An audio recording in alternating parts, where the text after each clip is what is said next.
I was just telling Titus when I heard his name, it's like, my nickname is Maximus.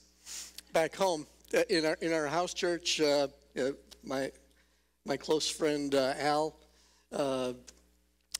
has this nickname for me, Josephus Maximus. And I don't know where he came up with this, but he just started calling me this maybe 20 years ago or something. It just kind of stuck to me, and I kind of like it, And Al is this, I think Al's close to 6 feet tall, and he looks a lot like Woody from Toy Story. Just thin as a bean pole, and he plays Bible Billy doing these skits for the Kingdom Kids. And so he dresses up with a cowboy hat, and I tell you, it's a riot. But I bring you greetings from the Midpoint Ministry Center, or you call them regions in other churches, of the Chicago Church of Christ. In case you don't know where that is, it's the far west suburbs of Chicago. My wife, Laurel, and me, we live in a small suburb. Well, it's getting to be a medium-sized suburb, I guess, by now, Carroll Stream, Illinois. And it's right near Wheaton, which is like the Jerusalem of, northern Christianity. You got the Billy Graham Center, and you've got all these, famous evangelical scholars and preachers, evangelists, teachers who have gone to school and graduated there. And so my office, where I have my practice as a licensed marriage and family therapist, is about 10 minutes away from Wheaton College, and just a few minutes away from Wheaton Academy, where we sent our son Ryan to go to high school. And so anyway, that said, we're west of Chicago, and Guy Burnt, many of you know Guy Burnt. Guy and Loretta are dear friends of ours. We just had Guy over for dinner a few weeks ago, and when I told him this week that I was going to be coming down here, he just sung your praises and said you're going to love it here, and he told the truth. I feel very loved here, and I'm so grateful to be here. Grateful to Mike Engel. I don't know where he is, but thank you for your hospitality. Jim and Penny, I was with them last night. Jim and Penny and I go back a few years as well. Penny's dad I've known for about 37 years maybe, through his serving different conferences and things and selling books, and that's how we got to know each other. And so anyway, I could just stand up here and smile at you and just enjoy being with you here. But I'm here because of things like Dan Allison dying, Dave Monday yesterday told me, made the connection for me of who he was, that he was this actor who was in Slingshot. And immediately I knew who he was talking about. And so since then I've been grieved about him because he's somebody that I admired, his vocal talent and acting and all that, and just, what those songs meant to me. I mean, I learned that song from Slingshot, and to this day, that's one of my songs in the shower, I'll sing that. And I think of him. I wish I could sing like him. And now I find out that he's gone. And I'll never get to thank him for what he did and what he meant to me. What he meant to my daughter.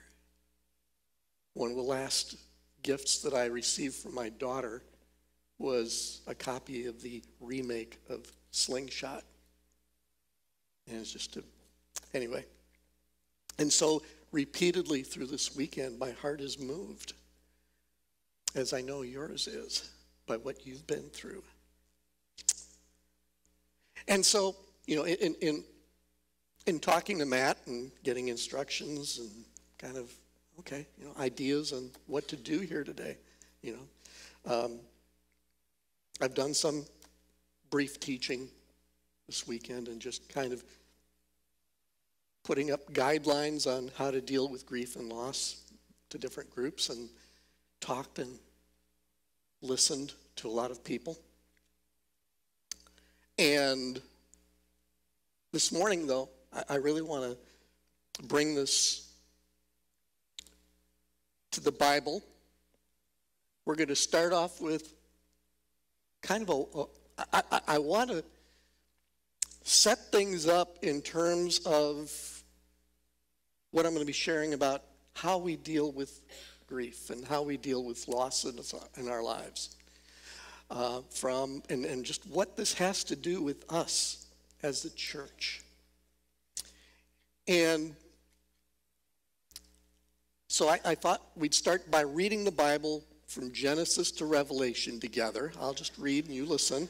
And no, that's not going to happen. And so I'm lying there this morning at about 2 a.m. and I wake up and it's like all of a sudden, bing, I've got all this material, all these ideas and thoughts and things that have just been bursting from my heart for the last 11 years. And it's like I can't condense all of this into, do I have an hour or do I have 40? Anyway, I'm going to lose your attention in about another 10, 15 minutes. So, but if you'll bear with me and if you can work as hard as I am to stay with me as I share these things with you, I think we'll get through it. But the reason why I say this has been with me for 11 years is, for those of you who don't know my story or don't know me, my wife and I have been Christians now. We were both met in the campus ministry back in 1978.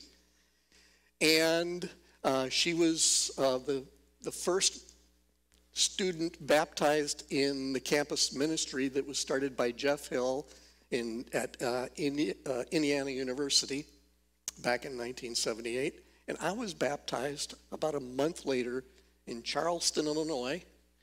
Studied with Kip McKean, counted the cost with me, and Mark Mancini studied with me and baptized me. Kendall Albert's dad was one of the first people to reach out to me and invite me to church. And so I have connections with so many of you here. Take all day. But anyway, so been around for a while, and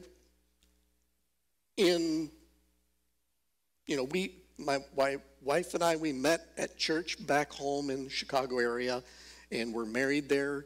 When the Chicago church started, Laurel and I were the first couple to be wed in the Chicago church.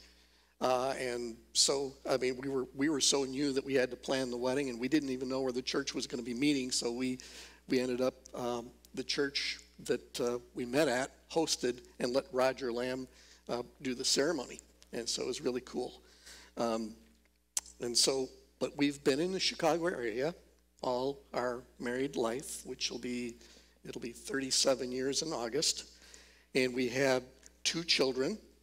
The first, born in 1987, Gail Marie. And on February 14th, 2008, while we were celebrating Valentine's Day in our home, 40 miles west of us in DeKalb, a shooting took place. And before the day was over, we were identifying the body of our beloved Gail. Dave and Robin Widener rode with us from DeKalb that night to help us just deal with the emotions of everything that we were feeling at the time. And as I'm there seeing the body of my daughter,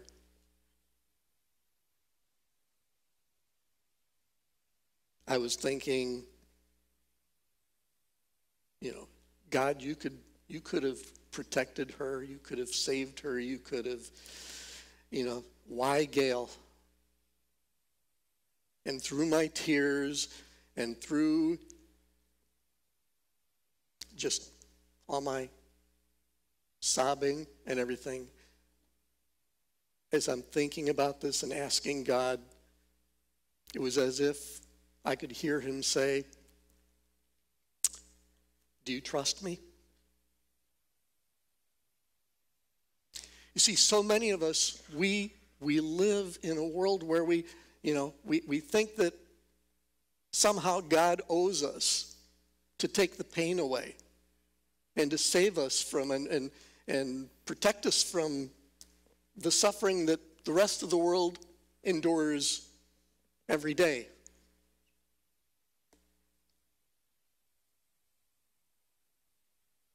Fortunately, I didn't believe that.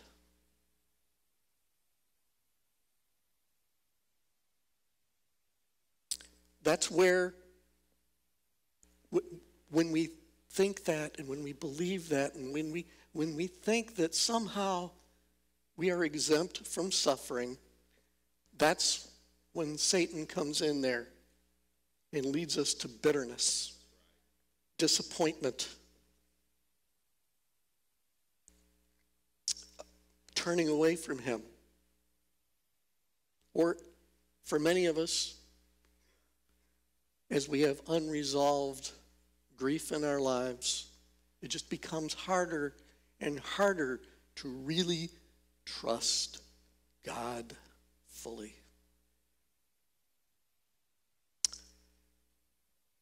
So I just wanted to start off with that story just to kind of let you know how I started out with this and why coming before you this morning and saying, that this is hard to do is because for the last 11 years, it's been on my heart to share what I've learned through my own unique experience, personality, studies, what have you, because God made me and he gave me something to do in this life, and I think this is it.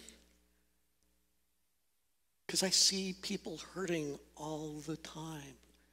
And I see people in our church not knowing what to do with these difficult, conflicting feelings that we have inside that we call grief. And I believe that there's some things that I've learned and that I've experienced and I've been blessed to have experienced and been taught that I think could be of help to you. And I realize as I wake up at 2:30 or whatever it was in the morning, that there's no way that I can share with you everything in 35, 40 minutes, what have you. And that's part of why in September of 2008, I started writing a book. It was a memoir of my experience having lost a daughter in a school shooting. And it was also a memoir of Gail, Cartwheels in the Rain. I started writing this in September of 2008.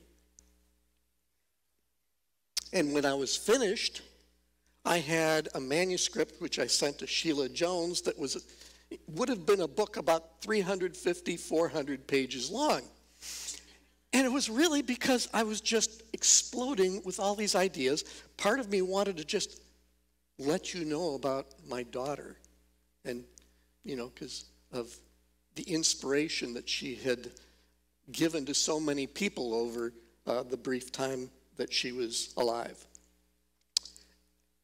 And then there was another part of me that wanted to give you a how-to manual on dealing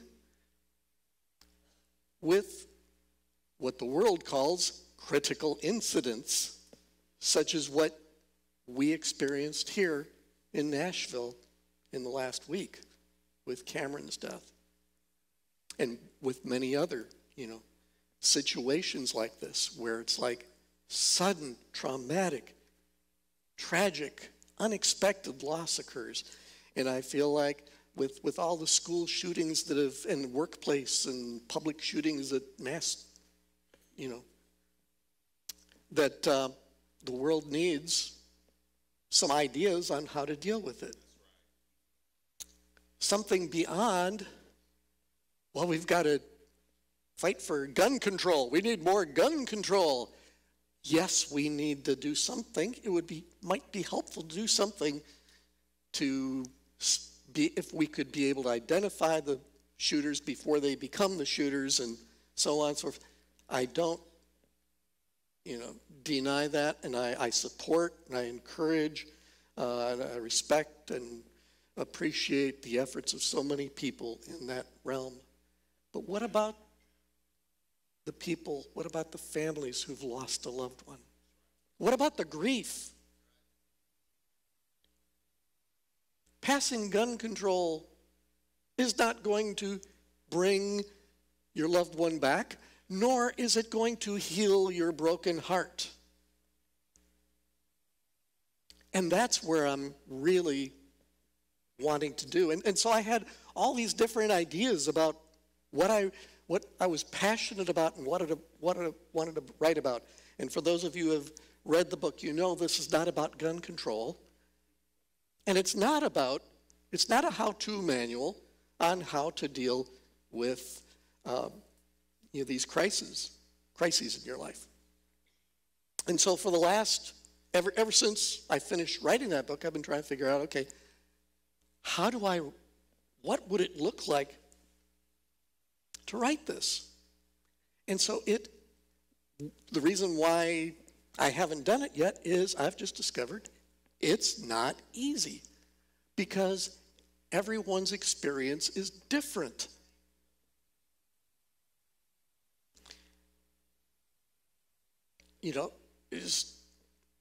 Every griever's different, every relationship is different. And so for me to just, create something of a cookie cutter nature that says, do this, do this, do this, and you'll feel better. Well, there's more to feeling better than even going through the grief recovery method. There's, what do you do about all the people at your door who are wanting to help you and don't know how? And what about all of us who want to be the helpers and we don't know how? And we end up compounding the hurts that we feel by the things we say and do. All right, now I promised to get into the Bible, but I'm just trying to listen right now to the Spirit and let Him guide the order in which, because I've just gone through, I might rip up my notes here because but I got some ideas here and I will hit them and I will get you out of here by dinner time. So, Genesis chapter 2, please, or Genesis 1, I'm sorry. Genesis 1, beginning in verse 26. Now, I'm not going to read the entire Bible. In fact, I'm not even going to read a lot of verses here because of time. And so I encourage you to go back and read your own Bible. And I encourage you to at least I'm going to paint a picture for you. I'm going to tell you the story of the whole Bible, a synopsis in just a few sentences, paragraphs here. So bear with me. Genesis 1, verse 26. Then God said, "Let us make mankind in our image, in our likeness, so that they may rule over the fish in the sea and the birds in the sky, and over the livestock and all the wild animals, and over all the creatures that move along the ground. And so God created mankind in his own image.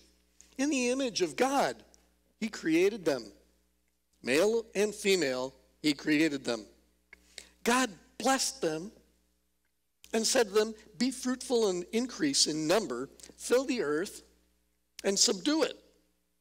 Rule over the fish in the sea and the birds in the sky and over every living creature that moves on the ground." Okay, stop right there. I was listening to a Bible teacher talking about different patterns and different symbolisms in the scriptures, and there is temple language all over the Bible, including in this passage. You say, temple language? What are you talking about? Well, temple wasn't built until, David did it. No. God, in creating this world, I believe, was creating a temple to himself. And that's what he's describing here. He keeps on, he creates this and it's good. And he creates that and it's good. And then he decides, okay, in a temple, you have the image of the one for whom the temple is being created. In this case, God. And so he says here, let us make mankind in our image. And so he created mankind in his image. And so this is where it was beautiful. We were supposed to be God's image. Can you think of anything more spectacular than thinking that God, created me specially to represent him? No wonder he says we are very good when he created us. He was really excited, I think. And then the fall happens, and we decide instead, Adam and Eve decided,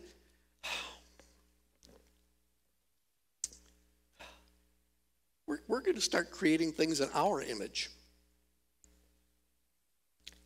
And so for the rest of the Bible, we see the fallout from the fact that we chose, and I'm saying we, because you and I, at some point in our lives, when we reached that age of reason or whatever it was, when we become responsible for our sin, we choose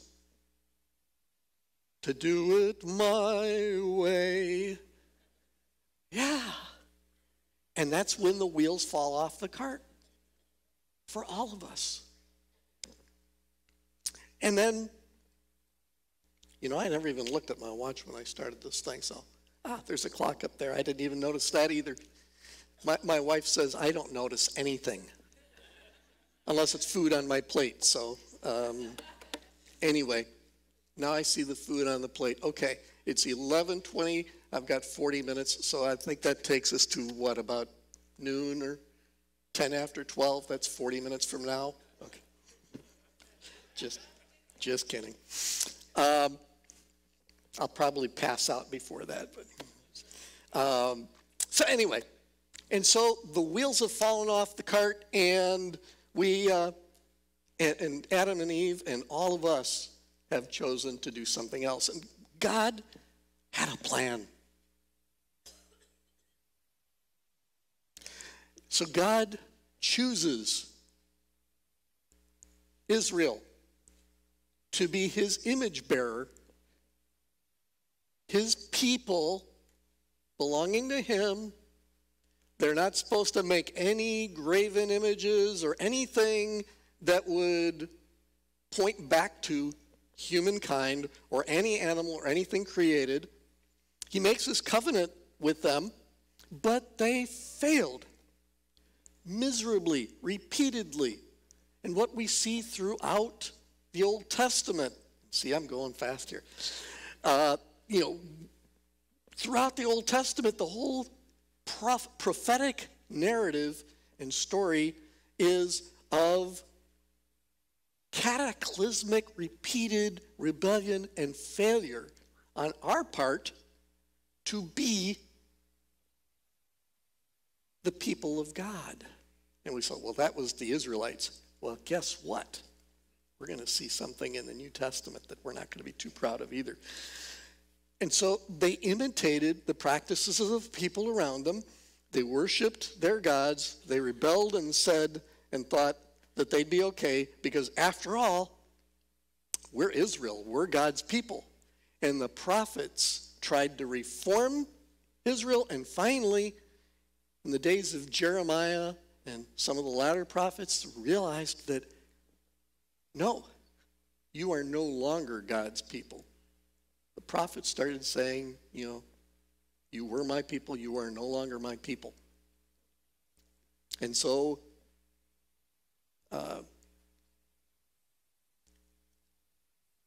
he made it abundantly clear in the exile that you are no longer under my protection. You are not my people. You have disgraced yourselves.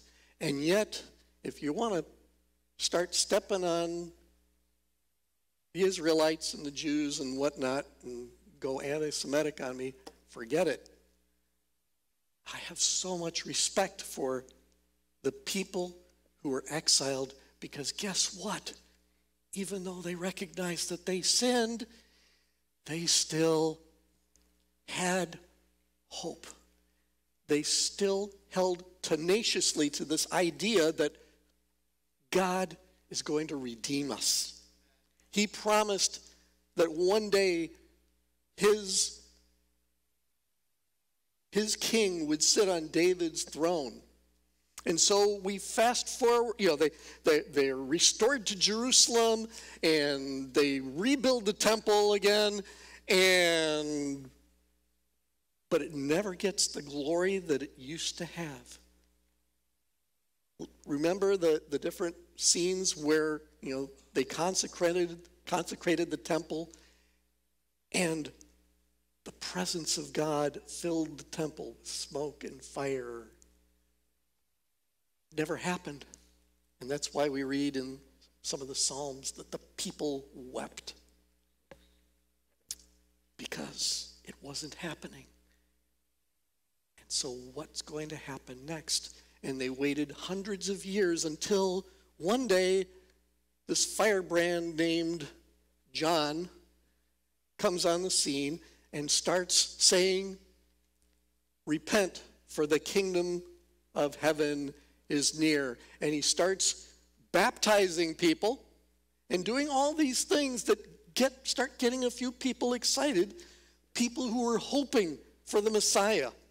And then he reveals Jesus to them.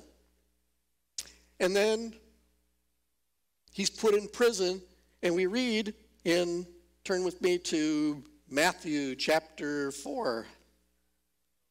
I think I've got the right Bible reference here. Where is it? Okay. I'm just talking to myself here. Matthew chapter 4,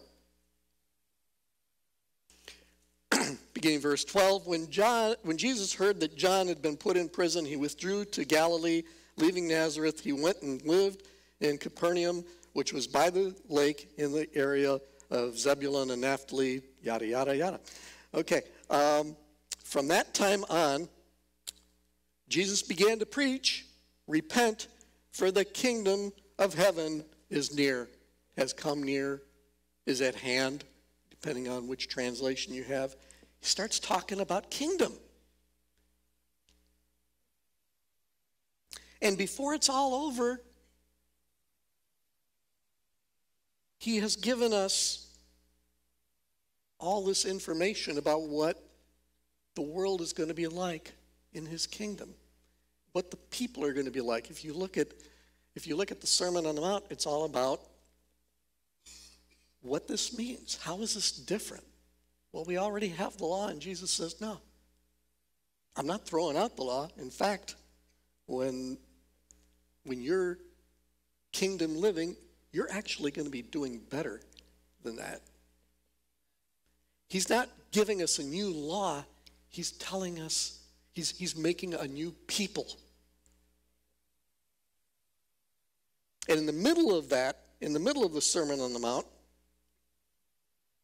he teaches us a prayer. And he says, this then is how you should pray. Our Father in heaven, hallowed be your name. Your kingdom come, your will be done on earth as it is in heaven. If you ever want to know what the kingdom is, I just read it. Your kingdom come, what does that mean? God's will be done on earth as it is in the heavens. You want to see God's kingdom at work?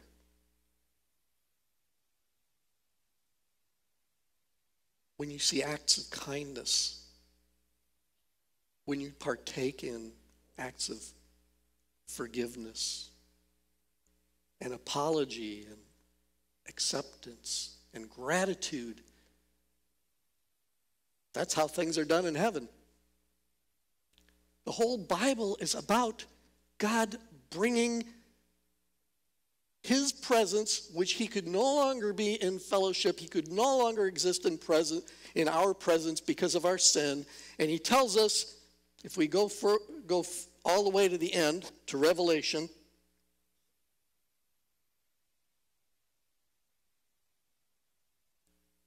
in the version that I'm looking at, oh wow, there's even a heading here. It says, Eden restored. Then the angel showed me the river of the water of life as clear as crystal, flowing from the throne of God and the Lamb down the middle of the great street of the city, and on each side of the river stood the tree of life. We get to see the tree of life, folks. Yielding its fruit every month. And the leaves of the tree are for the healing of the nations. No longer will there be any curse. The throne of God and the Lamb and of the Lamb will be in the city, and his servants will serve him, and they will see his face. They will see his face and not perish. And his name will be on their foreheads. It will no longer be night. They will not need the light of a lamp or the light of the sun, for the Lord God will give them light, and they will reign forever and ever. And so what are we doing here? What are we doing as God's church? In my understanding of all this is that we are preparing for the actual fulfillment of everything that we've read in Scripture.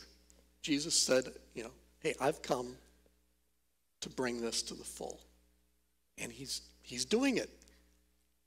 And yet we suffer because we're kind of in this in-between time where we are living in the reign of God right now. Only God's reign isn't complete. And until God's reign is made complete, as Paul said, the creation is in groaning. It's in pain because we don't yet see in fullness, and our corrupt minds and hearts are not able to take it all in and see it.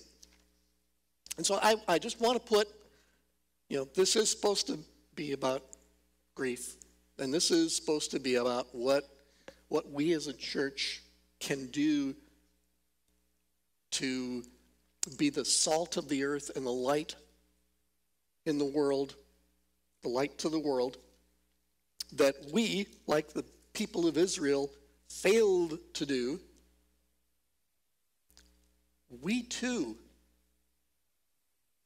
learn and borrow from and are affected by what the world teaches us about grief and suffering. And so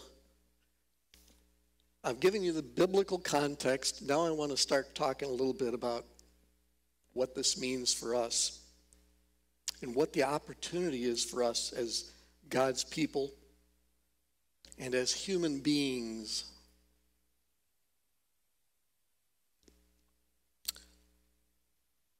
In 2008, I had no idea what to do with this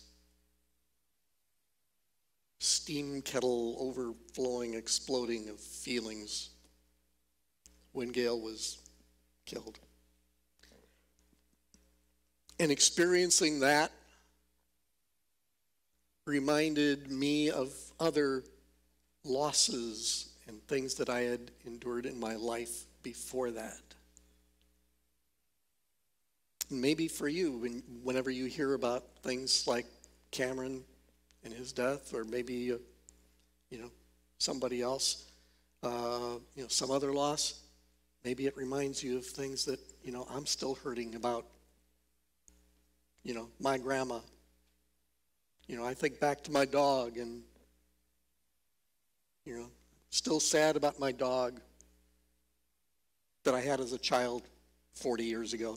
You think back to some of these things, and the truth is, every time we experience a loss, unless we get a chance to process it and complete it with somebody hearing us talk about it and empathizing with us, it becomes like a rock, and we put it in our backpack. For me, it all started with being separated from my parents and put into foster care when I was 7 years old.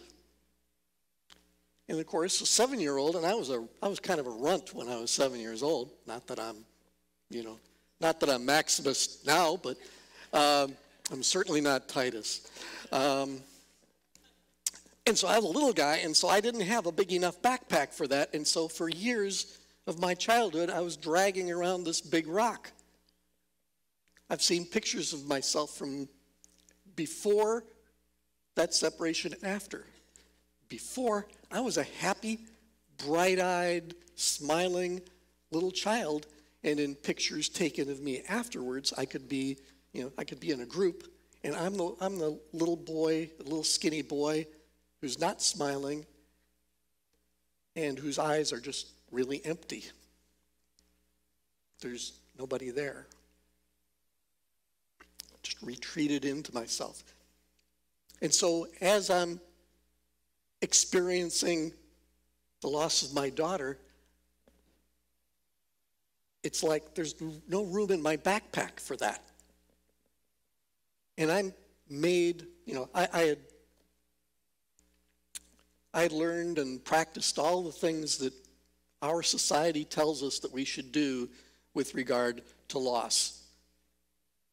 I had tried not to feel bad.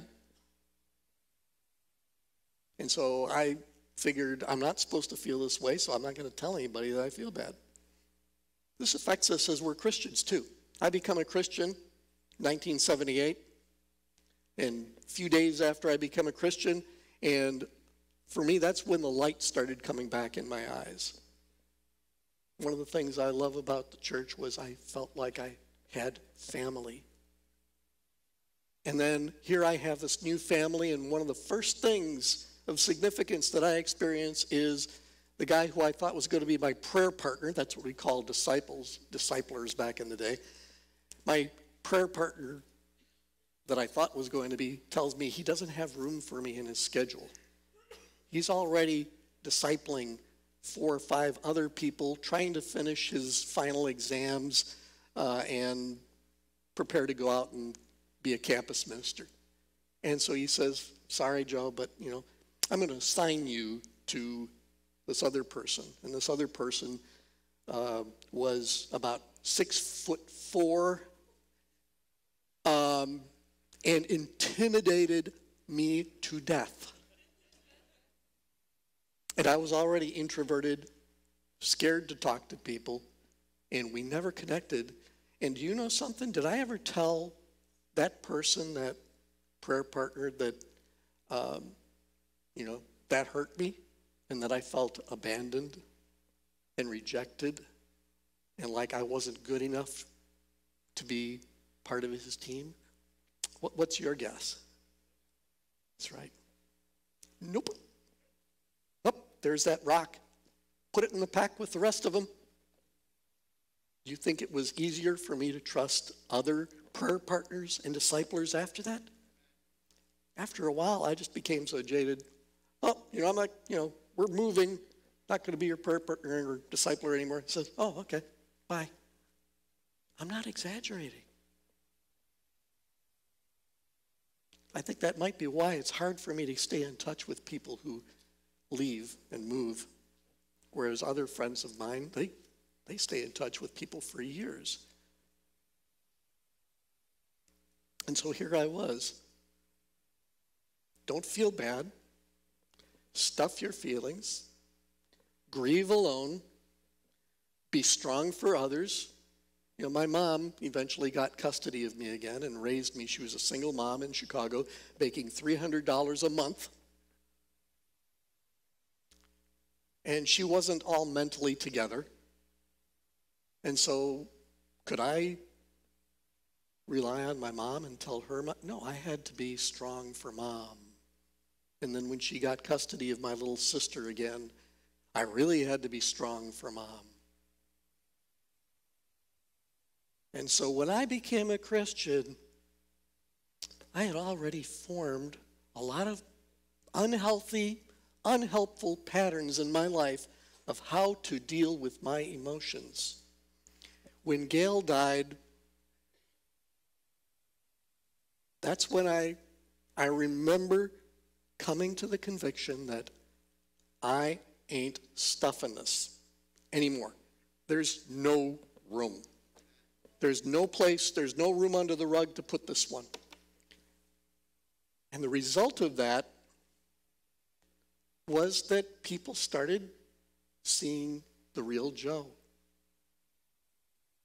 And Joe began to see that there are some people that he can trust with his feelings, who will listen to me without trying to fix me,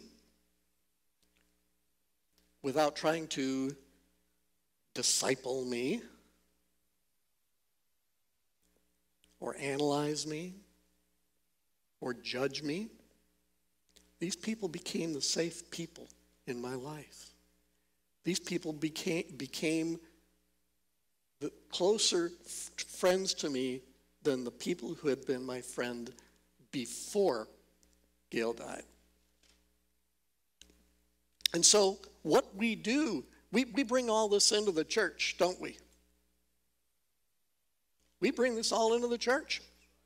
We bring in the myths that, well, it just takes time.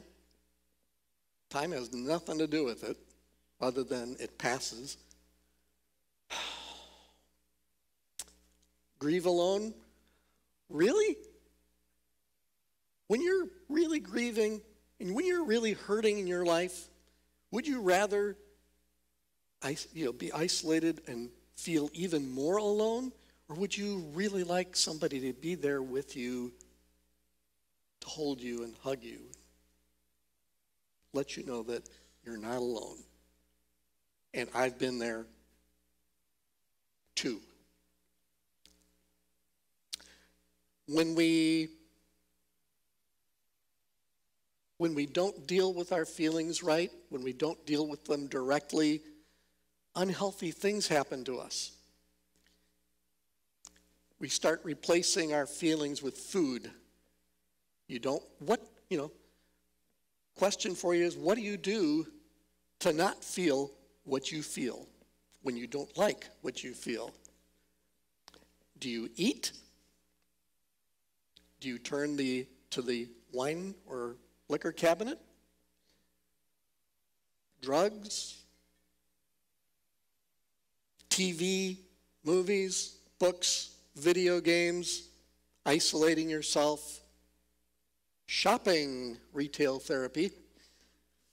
I think I'll go out. My mom used to do this. She'd say, look what I bought. I knew that she was having a rough time, and when she was having a rough time, she'd go out and buy herself a present. Did it help her feel better? Yeah, but it was very temporary. And so, okay, I'm going to try to get finished here before noon here. But then there's other things that happen as a result of the pent-up emotions that we have that haven't been directly expressed and dealt with. And sometimes it's illnesses. I have two friends who I know, by their own account, have suffered terribly in their childhood and early life, have unresolved grief, and the two of them combined weigh probably about 900 pounds. Food. Think that's helping their health? No. Hips are bad, knees are bad. Who knows about their hearts and what their lifespan is? They're both a year or two older than me too, so I'm not looking forward to too much there. But there's heart problems, there's migraine headaches, there's when you see people who are doing self-harming behaviors, lots of times that's because they've been numbing the painful, unresolved grief in their lives, and so when they're cutting themselves or doing some kind of self-harming behavior, it's so that they really want to find out, can I still feel something? And that, you think it seems illogical to do self-harming things, but there's really a reward to it. They actually feel something. So moving along here, I want to leave you with a few things. First of all, it's not all bad news. I'd been a Christian for, 32 years, done a lot of exciting and good things. God had used me in my life many ways. It was good. My two children were both Christians, and married to the same woman that I loved all these years. It'll be, like I say, 37 years in another couple months. And so it wasn't all bad, but Joe was not living wholeheartedly. And then the shooting takes place, we lose Gail, and a couple days later I get a phone call from a woman in the church. She and her husband had lost their son in a random shooting about 4 years earlier, and I knew them by reputation and everything, and they offered to come over and talk to us and just share with us what they had been through and what they'd learned.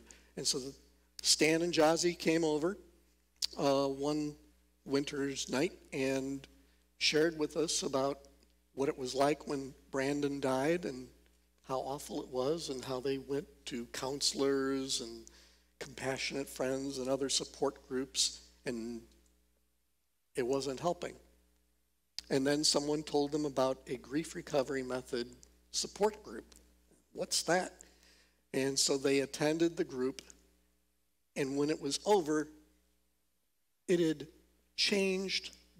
opened their hearts so much and changed their lives and relieved the pain so much that Stan went out and was certified to be a grief recovery specialist. And so he had been helping other grievers for a while. And I was of the conviction that God was going to help me through this, and maybe Stan is a person who can help. So I ran out the next day and got one of those books that are on the table over there, not the same book, but a grief recovery handbook at the bookstore, and my wife and I poured through that thing.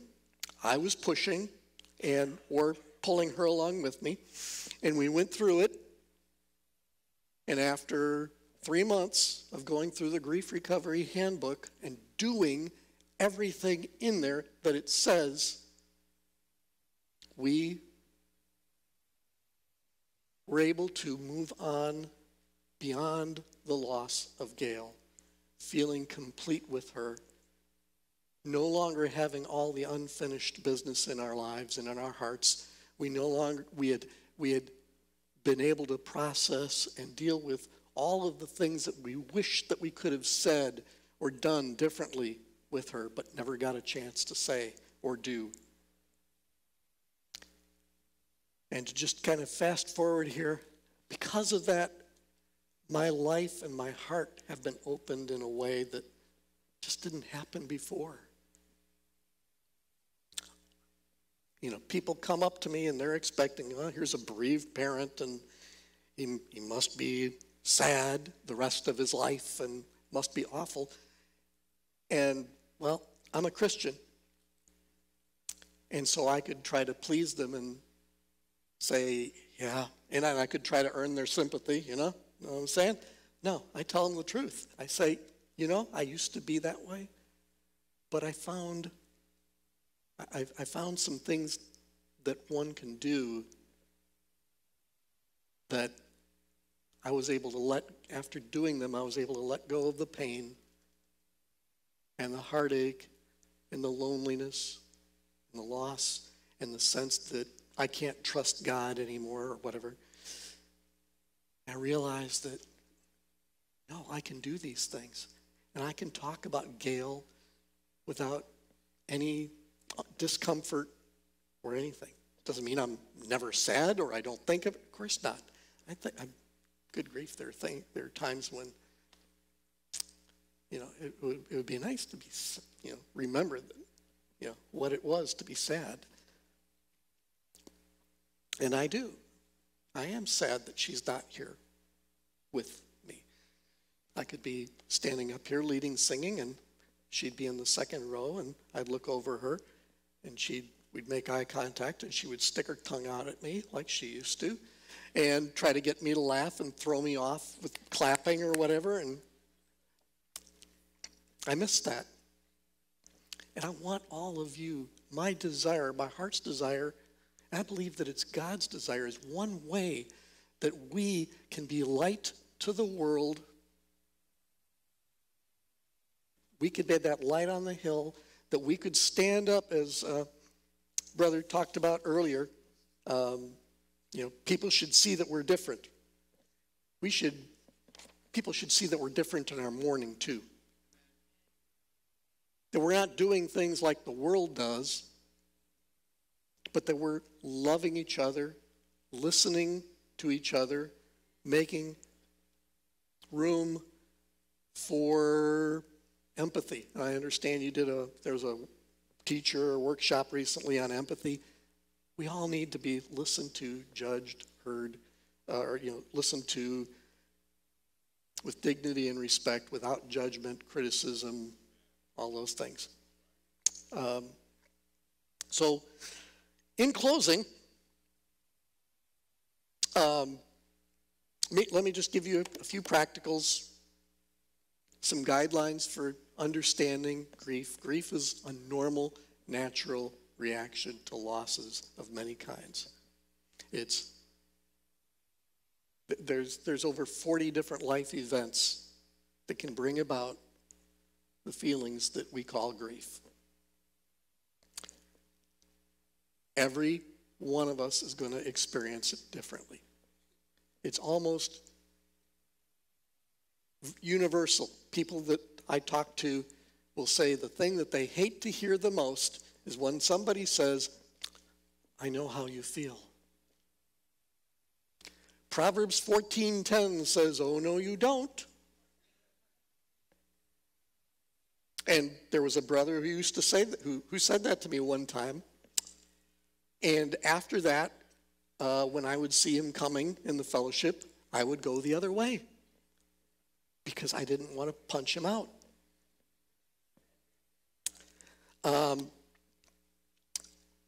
Psalm 34, verses 17 and 18. I can't get to it right now, but if you read that, it talks about how God is with the brokenhearted.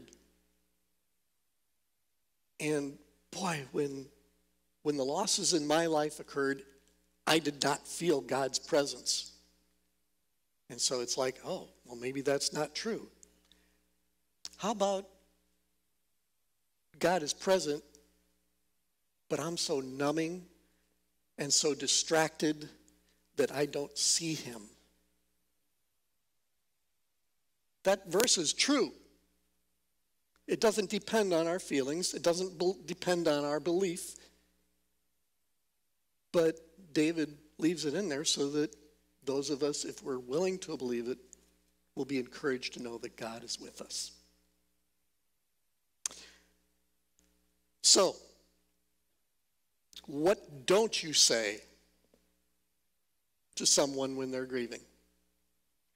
Well, there's probably about 141 things that a person can hear in 72 hours after a loss has occurred, after the death of a loved one. Only about 19 are helpful. The rest of them are intellectual. You can have another child. She's in a better place. At least he's not suffering anymore. Don't worry, there's other fish in the sea, You'll get another girlfriend, another wife. Oh, she wasn't the right one for you. All these things which are intellectual. And then there's the advice. Well, you should be over this by now, or just takes time, or you just need to get busy. You need to be strong for mom. And there's not time to go through all of them, but it's much easier, be happy to know, it's much easier to simply say, what do you say? A brother lost his son. Son completed suicide by train a few weeks before Gail died, and I found out about it. He had been a church leader at one time, and I went to attend the memorial for this young man, and I just was, I'd hear everybody getting up and talking and saying all these glowing things about this young man, and expressing how badly it hurt them and everything. And it's like I'm trying to think, how can I be so profound? What can I say that will make a difference more than any of these other people? And finally, I said, Joe, it's not about you. And so when I went up to Jim, I told him the truth. I said, brother, I don't know what to say. There are no words. I just want to be here. I just wanted to be here for you. And he thanked me and gave me a hug, and that was it. And so don't feel like you have to fill the silence. And don't feel like the person, the griever, has to talk to you. Give them room to do so if they are ready and willing. They have to be willing to trust you, or maybe they're just not ready. Maybe they don't know what they're feeling either.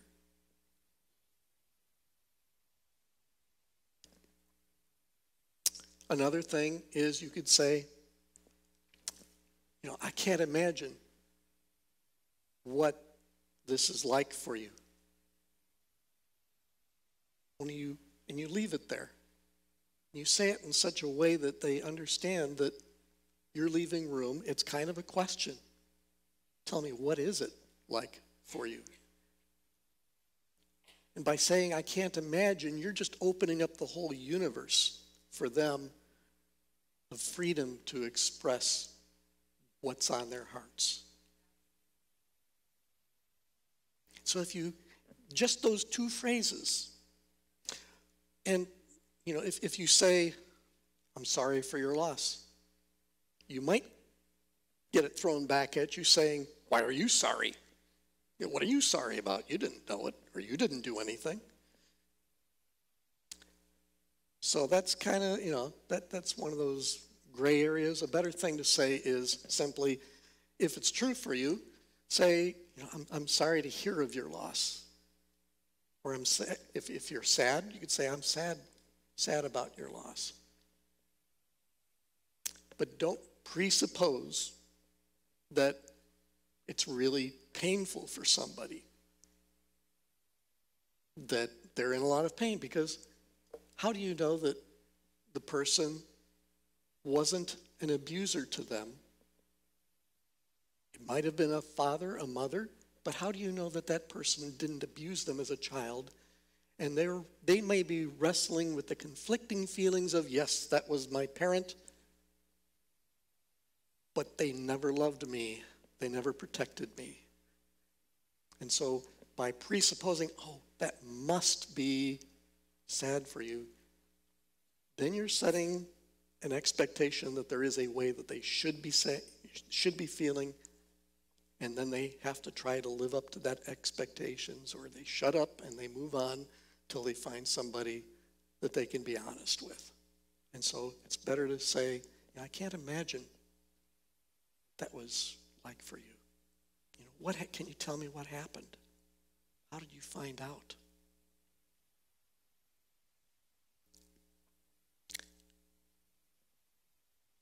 So we could go on.